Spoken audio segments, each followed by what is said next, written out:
흔들리며 피는 꽃 2부를 진행하겠습니다. 지난번에는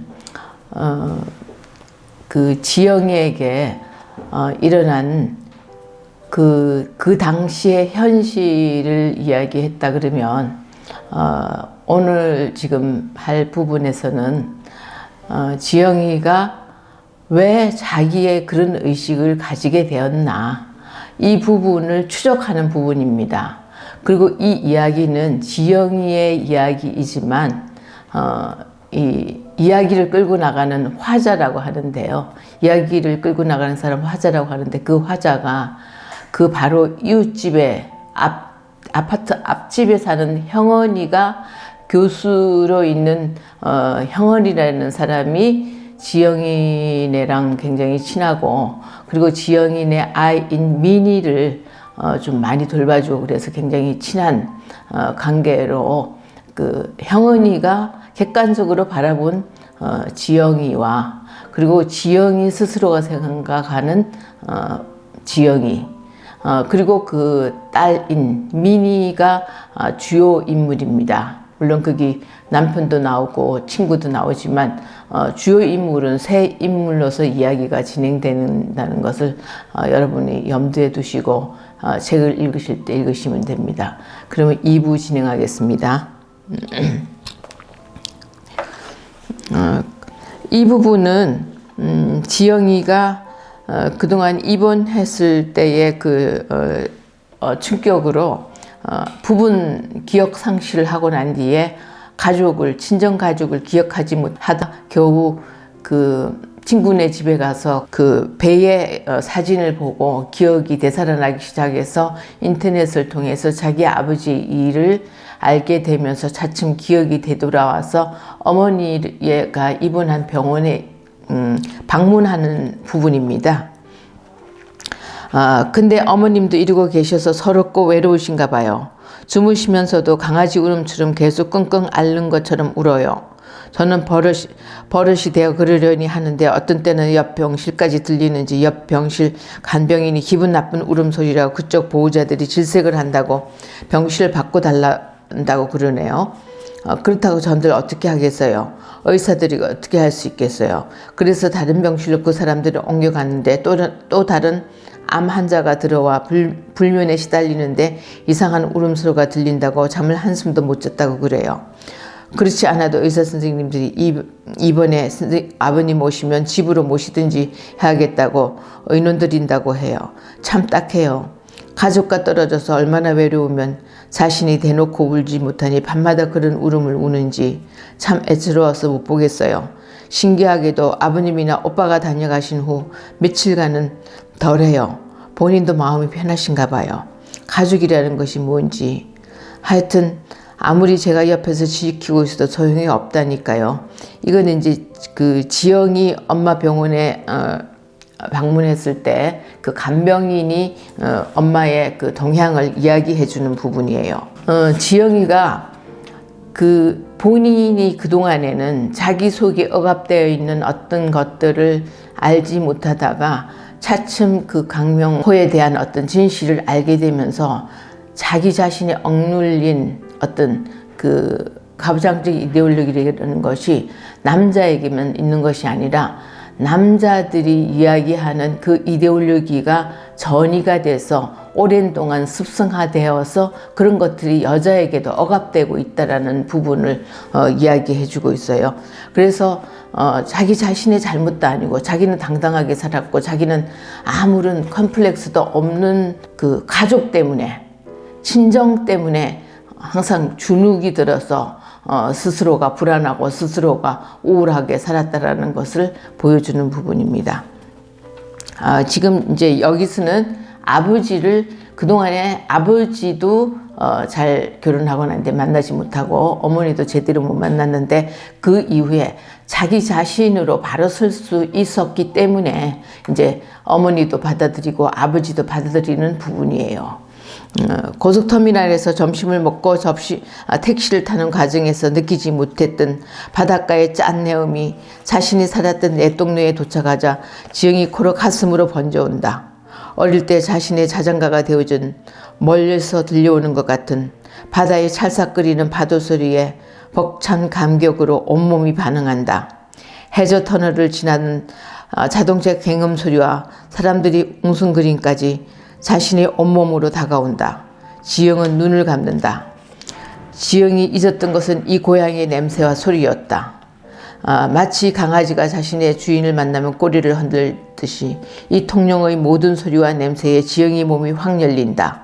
지영은 뜻밖의 이 가슴 벅찬 환대가 그동안 잊었던 고향의 숨소리였다는 생각을 한다. 그동안 자신을 흔들었던 불안이 고향의 숨소리였다는 자각이 온몸으로 온다. 그러니까 그동안에 자기의 그 억압된 의식 때문에 자기의 일부를 이루는 친정을 부정하고 자기 자신을 부정하고 고향조차도 기억하고 싶지 않은 그런 기억이 이제 다시 살아나는 거죠. 이 냄새, 이 소리를 난 수십 년 잊고 살았구나. 지영이 어릴 때 살던 적산가옥 앞에 손을 흔들던 엄마가 보이고 동생 개구장이 짓을 하며 던진 종이 비행기가 온 사방에서 날아온다. 짝지어 수다 떨던 동네 사람들이 여기저기서 손짓한다. 지영이 울컥한다. 고향의 소리와 냄새가 지영을 흔들고 열사찌게 지영이를 부른다. 지영이는 통영으로 돌아와야 한다는 자각을 온몸으로 느낀다. 아버지가 남편을 대하는 당당한 모습에 지영은 놀랐다. 지영을 위해 맞는 상견례 자리에서 아버지의 태도는 비어의식과 비굴함이 뒤섞인 묘한 태도로 불안한 어린아이처럼 양손을 계속 만지작거리며 얼굴에 웃음을 흘리고 있었다. 지영은 이전에 보았던 아버지와 다른 모습 때문에 곤혹스러웠다. 그래서 결혼 이후에도 될 수 있으면 아버지와 남편이 만나는 시간을 의도적으로 피했다. 아버지는 통영 사투리를 전혀 사용하지 않는다. 선장을 할 때 두루 다니시면서 타 지방의 사람들을 배려해서 그런다고 하셨다. 그래서 아버지와 어머니는 지영에게 집에서도 통영 사투리를 못 쓰게 했다. 참 좋다. 니네 가족과 통영에서 같이 저녁을 먹을 수 있는 날을 얼마나 꿈꾸었는지 모른다.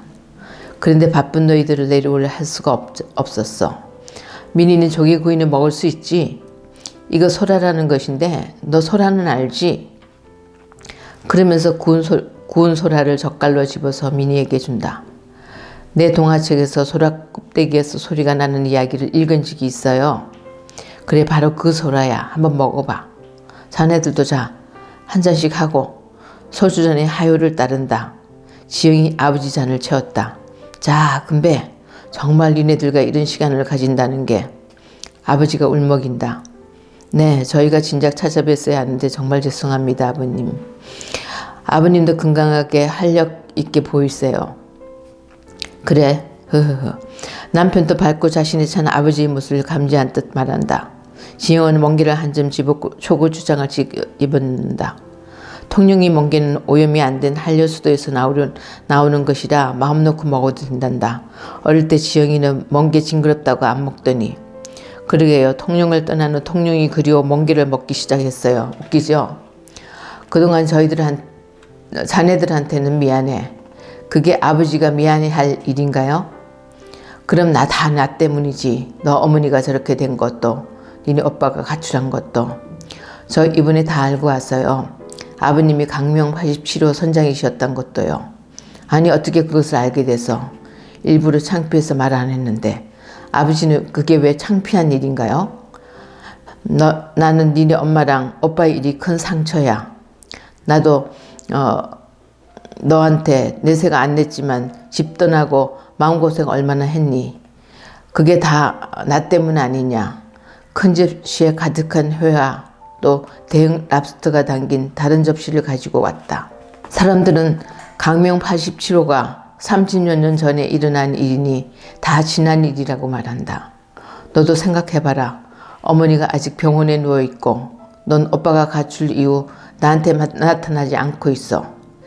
30여 년이 지난 후에도 우리는 아직 그 후유증을 앓고 있어. 그때 남중국에서 베트남 난민을 만났을 때 회사 측에 못 본 척 하라는 명령에 따라 배를 돌렸지. 그러나 배를 돌려 항해를 시작하자 갑자기 베트남 난민들의 아우성이 확성기에 된 모양 고막이 터질 것 같은 큰 소리로 울리기 시작했어. 이것은 하나님께서 내리시는 그들을 구출하라는 또 다른 명령이라는 생각이 들었어. 그래서 다시 곰곰 생각했어. 96명을 모두 바다에 그대로 두고 떠날 것인지, 회사의 명령을 어기고 그들을 구출할 것인지. 회사의 명령을 어긴다는 것은 당연히 사직한다는 각오 없이는 불가능했지. 그때 너와 내 오빠가 재롱 부리는 모습이 떠오르면서 가정의 단란함조차 포기할 수 있을까를 생각해봤지. 그래도 일말의 희망을 가지고 있었지. 참치잡이로 출항한 지 1년 전 더 좋은 조건을 오라는 제의도 받았기 때문에 그것을 믿었지. 그래서 회사의 명령을 어기고 베트남 난민을 구해도 즐거운 마음으로 그들을 성심성의껏 돌보았지.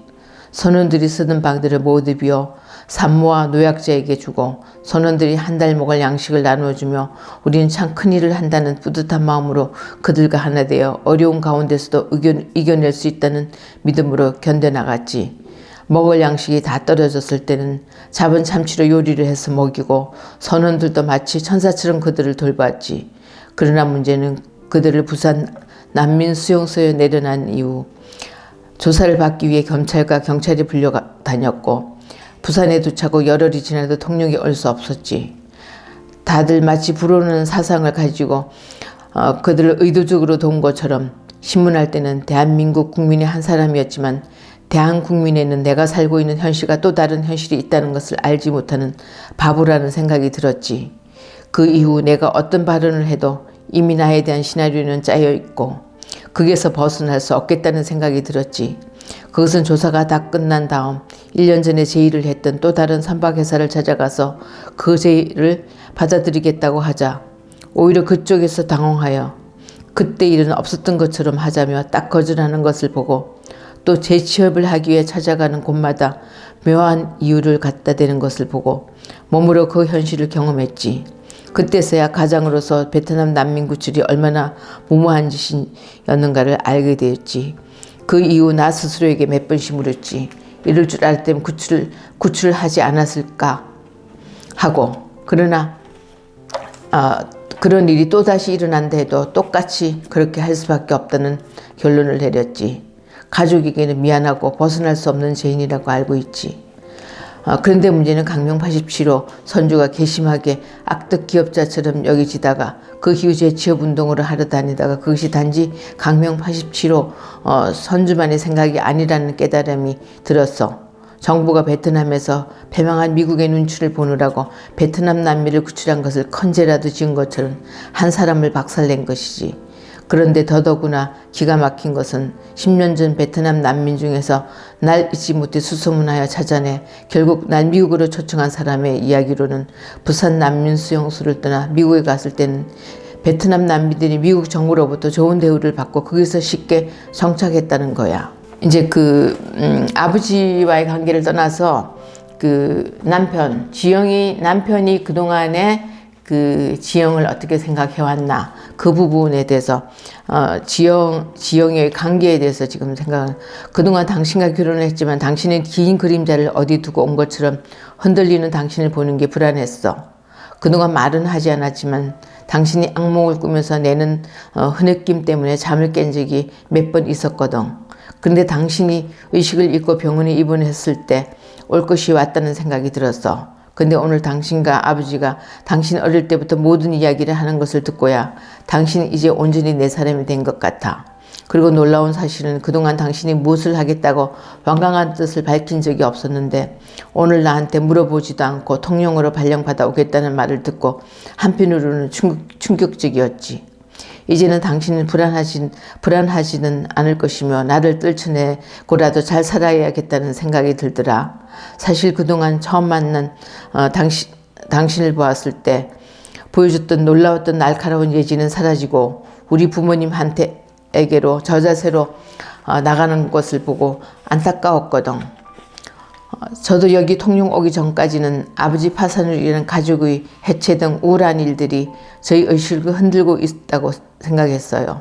근데 여기 도착해 통영의 바닷가에서 불어오는 바닷내와 파도 소리를 듣고 오감이 열리면서 제 몸이 환해지는 경험을 했어요. 바로 저희 불안할 의식을 누리고 있는 것도 아버지의 파산도 가족의 해체도 아니었어요. 그것을 핑계 삼아 오히려 당신 가족의 보호망 속에서 벗어날까 하는 두려움이 저를 불안으로 몰고 있었어요. 그래서 여기 와서 제 오감이 시키는 대로 한번 살아보겠다는 생각을 하게 되었어요. 당신한테 의논하지 않고 저 혼자 결정한 거 죄송해요. 저도 그동안 자신의 의식을 알지 못했으니 그리고 고향이 오니 용기도 나요. 저도 생각지 못한 일이에요. 가만히 생각하면 경주한테 고맙다는 생각도 들어요. 그날 경주 집에 가지 않았으면 이런 결론에 도달하기 힘들었을 텐데. 어머니 아버님께 의논을 안 하라고 해요. 그것은 당신이 알아서 하세요. 이제는 그 시부모의 그런 것도 극복을 하고 자기의 어떤 자기 존엄성을 위해서 찾겠다라는 부분이죠. 제일 마지막 부분입니다. 근데 궁금한 것이 있어요. 못 본지 이거는 이제 지영이가 그 옆집 형은이와의 대화 부분이에요. 그 회화 부분에서 형은이가 그 한 달 동안 병원 입원하고 너무 많이 달라진 지영이를 보고 형은이와의 그 대화를 하게 돼요. 근데 궁금한 것이 있어요. 못 본 지 한 달도 안 됐는데 미니 엄마가 전혀 다른 사람이 된 것 같다. 어떻게 된 거예요? 그렇게 보여요?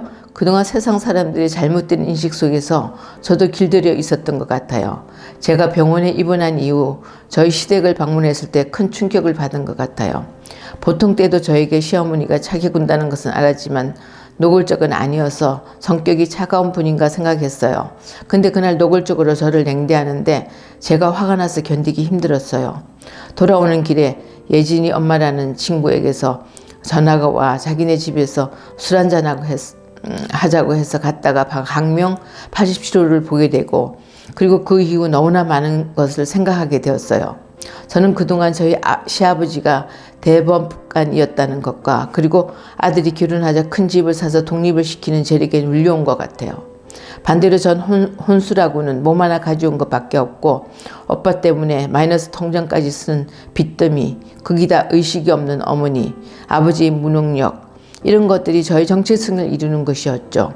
반대로 경주라는 애는 자신이 검사임에도 엄청난 예단에 화려한 혼수를 짊어지고 결혼하는 것을 보고 저희 시부모님께 좀 미안하기도 했어요. 근데 아버지 사건을 계기로 경주 아버지 말대로 저희 가족의 희생은 베트남 난민 96명의 생명을 살린 대가로 이루어진 것이라는 생각이 들어서요. 아버지 신문 인터뷰를 보고 그 베트남 난민들의 아우성 소리를 듣고 자신의 별로를 돌려 그들을 살린 것을 지금까지 후회한 적이 없다고 말씀하신 것을 읽고 저희 조그만 불안과 고통은 이기적이라는 생각이 들었어요. 그동안 아버지에 대한 원망만 있었어요. 아버지를 이해하려고 하거나 아버지를 도와 집안은 내가 책임지겠다는 생각은 못했어요. 오빠를 도와준 것도 오빠의 시달림이 싫어서였지 그 자체가 내가 할 일이라는 생각을 못한 것 같아요. 제가 만일 남자였으면 그런 생각을 했겠어요. 나는 결혼했으니까 친정과 무관한 내 가족만 챙기면 된다는 생각이 밑바닥에 깔려 있었죠. 물론 내 가족 속에는 남편과 미니만 있었죠. 그러니까 오빠의 시달림이 견딜 수 없어 자살까지 하려 한 것이죠.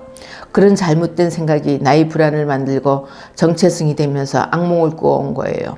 그래서 당연히 시부모 눈치 보며 살아야 한다고 생각하고 시댁에게도 잘 보이려고 했어요.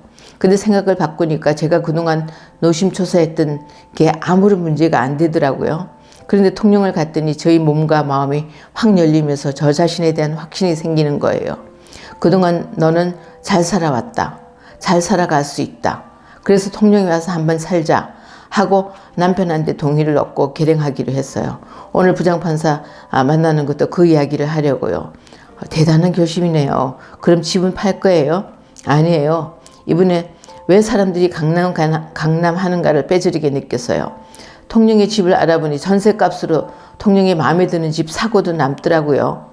어머님을 모셔가면 별채가 있는 큰 집이 필요해서 인터넷으로 알아봤거든요. 그리고 아버지도 그동안 가족 없이 떠돌이 생활 하셨는데 어머님과 함께 다 같이 살려고요. 저는 사실 저희 집값도 몰랐거든요.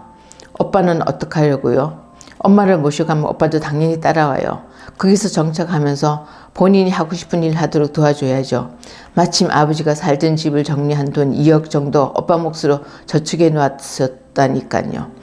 아유, 정말 잘 됐네요. 미니 엄마의 생각 하나로 모든 것이 정리가 되네요. 근데 이렇게 간단한 것을 결혼이라는 제도 때문에 구속을 받고 있었더라고요. 미니 아빠가 저희 생각을 따라주니 참 잘 해결되었지만 저는 사실 이혼할 각오까지 했으니까요. 다행이네요. 근데 미니 할머니 할아버지는 언짢으시지 않을까요? 그러니까 제가 그동안 그 결혼 생활을 유지하기 위해서 알게 모르게 시부모 눈치 보느라 전전긍긍했던 것 같아요. 이혼 각오를 하니까 두 분이 안중에 없어지더라고요. 용감해졌죠? 남편도 처음에는 당황했지만 저희 뜻을 따라주어 너무 고마웠어요. 식사가 끝나자 두 사람은 커피를 시켰다. 제가 섭섭하네요. 미니네가 옆에서 마음이 든든했었는데 아직 몇 달 남았잖아요. 아드님 가족은 언제 돌아와요? 내년 여름에요. 한번 통역으로 놀러 오세요. 저도 교수님 만나서 친정엄마처럼 많은 의지가 되었는데 언젠가 다시 돌아올 때까지 이사 가지 마세요. 그럼요. 저는 매봉산 때문에 이 동네 못 떠나요. 형은 미니 엄마의 자신의 찬 밝은 표정을 보니 처음 자신을 찾아와 통곡하던 모습이 오버랩 다시 도종환의 시가 생각났다. 형은 커피를 한 모금 마시며 조용히 입속으로 시를 읊어보았다. 제가 이 소설을 쓰면서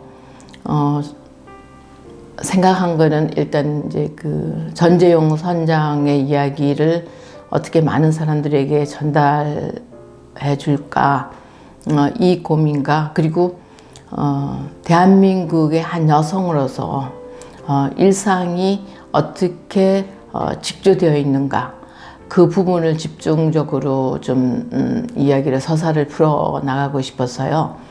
그래서 지금 이제 그 지영이라고 하는 부분은 전재용의 딸인 지영을 통해서 전재용 선장을 집중적으로 조명했고, 그리고 또 그 지영이 그 이웃에 사는 형언이라는 그 교수를 통해서는 형언이가 가지고 있는 일상생활이라고 하는 거는 어떻게 매일매일이 직조되고 있는가를 했는데, 지금 여기서 너무 내용이 많아서 읽어주지 않았는데, 거기서 집에 기르던 이제 강아지를 읽어버리고 찾는 도중 중에 탈북민을 만나서 탈북민을 도와주는 이야기라든가 이런저런 얘기들이, 그리고 그 지영의 딸 미니가 딸이기 때문에 엄마에게 집착하는 이야기가 어떻게 풀어나가는가, 그런 것들을 저는 사실 딸이 없었기 때문에 딸들은 어떻게 사고 구조를 가질까, 이런 생각도 제가 이제 하면서 쓴 내용이고요. 그리고 그런 걸 통해서 우리 사회가 이제 가부장적 이데올로기에서 딸은 출가 외인이다.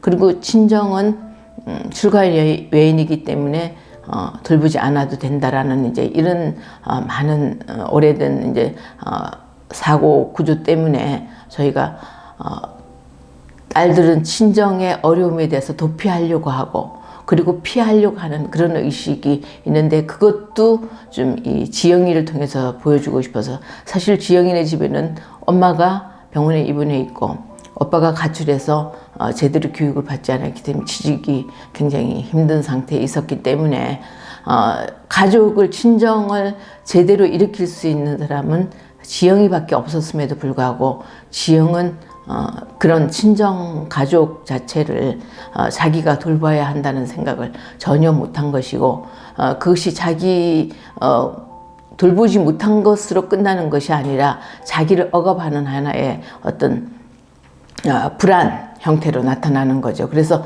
그런 것들을 해결하니까 자기 자신도 떳떳하고, 세상에 대해서도 떳떳하고, 시가에서도 떳떳하고, 자기 자신이 좀 더 밝고 당당하게 살 수 있는 그 여성으로 쓸 수 있었다고 저는 생각합니다. 그래서 의외로 사람들이 반응이 좋아가지고 이 책에서 교보문고에서 팬 사인회 할 때도 굉장히 많은 독자들이 와서 너무 좋다고, 그리고 또 전재용 그 선장에 대해서 관심 많은 사람들이 있어서 자기도 기획을 했었는데 먼저 쓰셨네요 하는 작가들도 있고, 그래서 굉장히 상당히 제가 의도하지 않은 어떤 그런 효과까지도 제가 볼 수 있어서 참 좋았습니다. 네, 감사합니다.